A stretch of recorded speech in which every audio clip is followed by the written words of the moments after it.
आज यहाँ हमारे कांग्रेस पार्टी के एमपीज और देश में हर स्टेट में, हर कैपिटल में, डिस्ट्रिक्ट्स और ब्लॉक्स में कांग्रेस पार्टी जो प्राइस राइज है और ख़ासतौर से जो पेट्रोल और डीजल की प्राइस राइज है उस पर एजिटेशन कर रही है।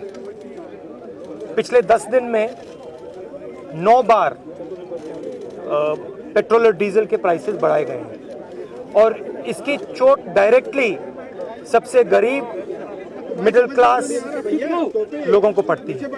हमारी मांग है कि ये जो प्राइसेस बढ़ती जा रही हैं, महंगाई बढ़ती जा रही है और जो पेट्रोल और डीजल के दाम बढ़ते जा रहे हैं, इनको सरकार कंट्रोल करे और पेट्रोल और डीजल के दाम बढ़ाना बंद करे। तो इसलिए हम सब यहाँ आए हैं। पूरे देश में हमारा प्रोटेस्ट चलेगा, काफी दिनों के लिए चलेगा। ये हमारा मैसेज है। सर, जिस तरह विधानसभा चुनाव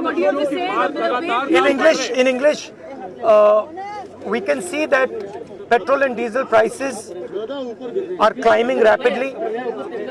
Government is making thousands and thousands of crores from this.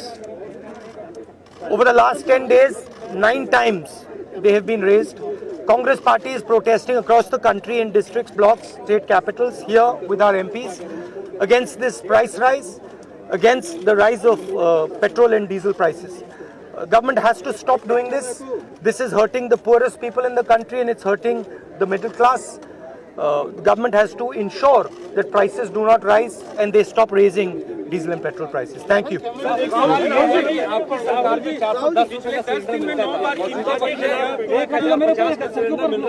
Modi सरकार ने चुनाव के वक्त तो नहीं बढ़ाया, किस तरीके से इन लोगों की मंशा है?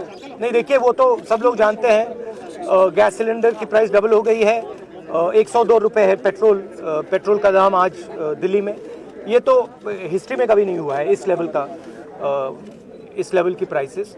और सरकार का बड़ी सिंपल सोच है कि जितना भी पैसा गरीबों से निकाला जा सकता है उसको निकालो और 2, 3, 4 बड़े उद्योगपतियों के हाथ कर दो।